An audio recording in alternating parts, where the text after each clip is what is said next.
Assalamualaikum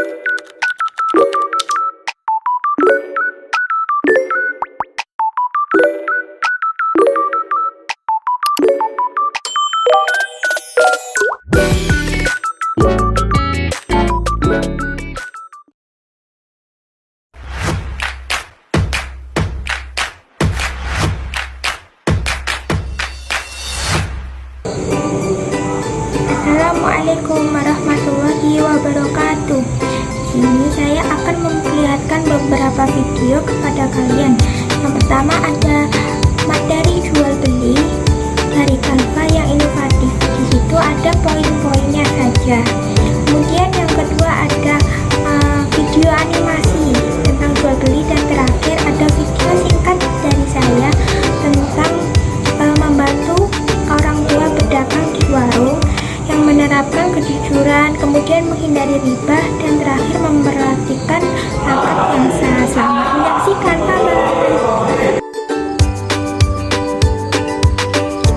Materi jual beli dalam Islam fikih kelas 10. Selanjutnya di sini ada pengertian dari jual beli dalam Islam adalah akad tukar menukar barang dengan barang atau barang dengan uang yang dilakukan secara sukarela dan sesuai dengan syariat. Dalam bahasa Arab, jual beli itu disebut al-bayi'u.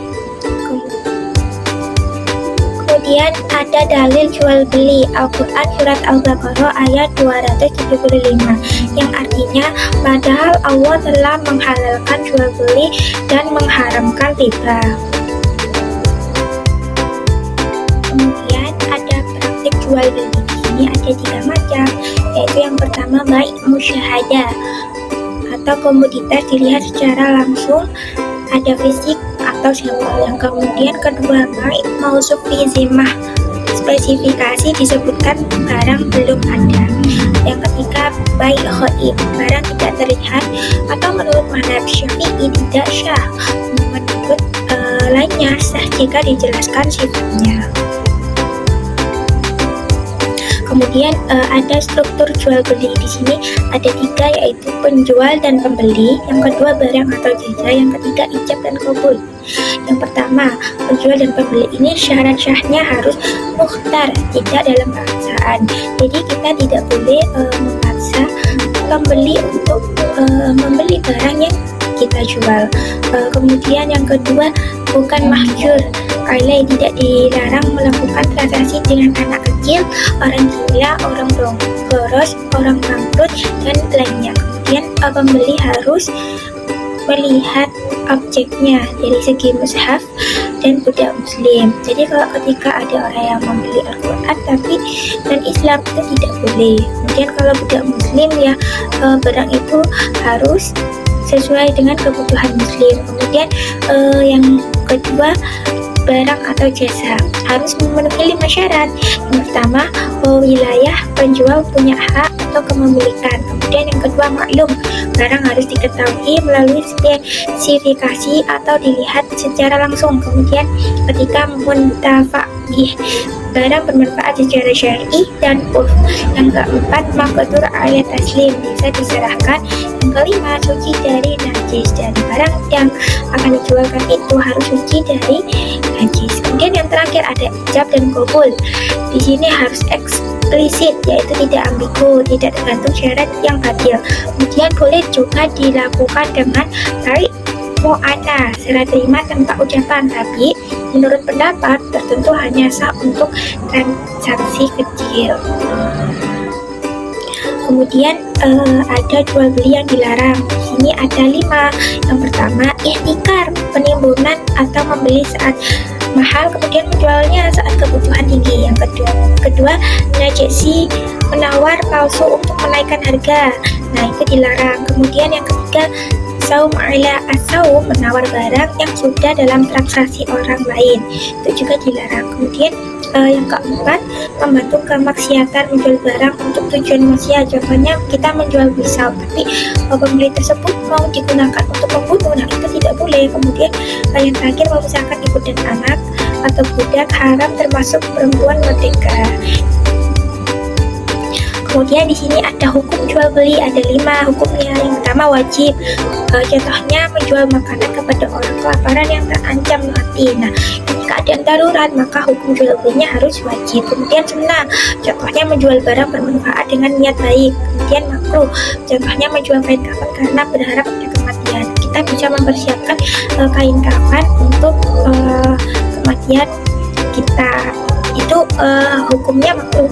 Kemudian mubah, contoh menjual perabotan biasa yang kita perlukan, yang kita butuhkan, kemudian itu boleh hukumnya. Kalau haram, contohnya menjual anggur kepada pembuat khamar. Nah, itu kan tujuannya untuk membuat minuman yang memabukkan ya, untuk dijualkan kepada orang yang akan mabuk. Kemudian pedang kepada pemburu, nah itu akan pedang itu digunakan untuk membunuh orang lain dan berbuat jahat, dan itu tidak boleh, haram hukumnya untuk jual beli. Dan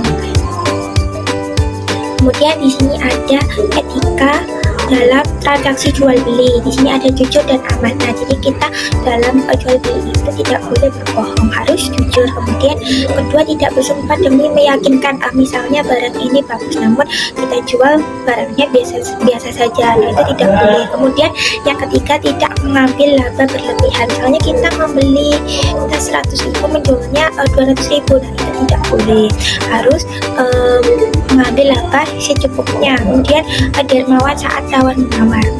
Ketika saat tawar-menawar, kita sebaiknya harus dermawan kepada pembeli. Kemudian mencatat transaksi dan piutang. Intinya ya jangan lupa sama transaksi jual beli dan piutang. Kemudian yang terakhir, menyertai jual beli dengan sedekah. Sebaiknya kita menyertai jual beli itu dengan sedekah kepada pembeli dan juga ramah baik gitu. Kemudian yang terakhir, kesimpulan di sini, jual beli dalam Islam harus dilakukan dengan niat baik, akad yang sah, dan etika yang mulia, dengan mengharapkan prinsip Islam dalam jual beli umat Muslim dapat berdagang dengan berkah dan amanah. Nah, itu mungkin saran dan kesimpulan dari materi terakhir. Bye-bye. Terima kasih. Wah, ada tukang bakpao. Enak tuh kayaknya. Jadi lapar lagi nih aku. Kamu sih memang lapar terus. Yuk kita beli bakpaonya, Naomi. Fahmi, jangan lupa tanya dulu ke mamangnya, halal nggak tuh bakpaonya? Iya. Mang, beli bakpaonya dong. Bakpaonya halal kan, Mang? Halal atuh, Cep. Tuh, lihat di gerobaknya Mamang. Ada logo halalnya dari MUI. Pokoknya mah, bakpao Mamang dijamin halal dan enak. Oke deh, Mang. Minta satu ya bakpaonya, yang rasa coklat. Siap, Cep. Berapa mang bakpaonya? 5.000 aja, Neng. Aduh, uangku ketinggalan nih. Di kantong cuma ada 2.000. Ada apa, Naomi? Ini loh, uangku cuma 2.000. Tapi harga bakpaonya 5.000. Kurang uangku. Oh, begitu. Nih, aku pinjamkan 3.000. Tapi besok kamu kembalikan 5.000 ya. Nah, Loh, kok begitu? Memangnya kenapa? Kan aku sudah meminjamkan uangku. Nggak mau kalau begitu. Masa pinjam 3.000 kok harus kembalikan 5.000? Dek. Udah atuh, jangan ribut di sini. Jadi gak belinya? Assalamualaikum. Waalaikumsalam, Pak Ustadz. Wah, kebetulan ada Pak Ustadz. Loh, memangnya ada apa, Mang? Ini, Tat. Neng Naomi mau beli bakpao. Tapi pas mau bayar, ternyata uangnya teh kurang.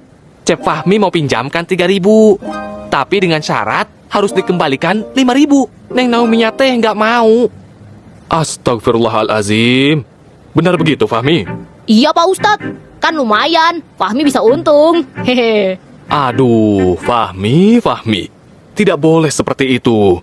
Jika kita meminjamkan uang sebesar 3.000, maka yang harus kita terima kembali adalah 3.000. Tidak kurang dan tidak lebih. Tuh Fahmi, tidak boleh seperti itu tahu. Loh, memangnya kenapa, Pak Ustadz? Apabila hutang 3.000 dikembalikan 5.000, maka tambahan 2.000 itu disebut riba.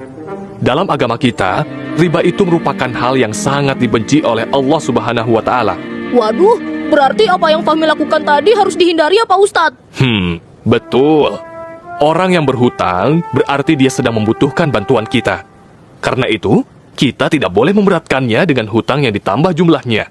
Nanti Allah bisa tidak cinta lagi terhadap kita. Astagfirullahalazim. Hampir saja Allah marah sama Fahmi. Kalau begitu, ini uangnya Naomi. Kamu tidak usah kembalikan. Wah, beneran nih. Nah, kalau itu namanya sedekah. Allah Subhanahu wa Ta'ala sangat suka dengan orang yang bersedekah. Hehe, Fahmi gitu loh. Ya udah, makasih ya Fahmi. Tapi nanti aku tetap kembaliin uang kamu. Karena aku kan cuma pinjam. Nah, biar lebih disukai Allah, gimana kalau Cep Fahmi beli lagi bakpaunya 5?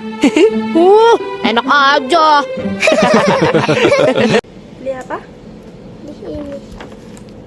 6.000. Jadi dulu. Maunya apa sih ya? Sedotannya. Ada. Sedotannya biasa. Ya, yang itu. Yang ini ya? Kasih ya. Pas ya uangnya.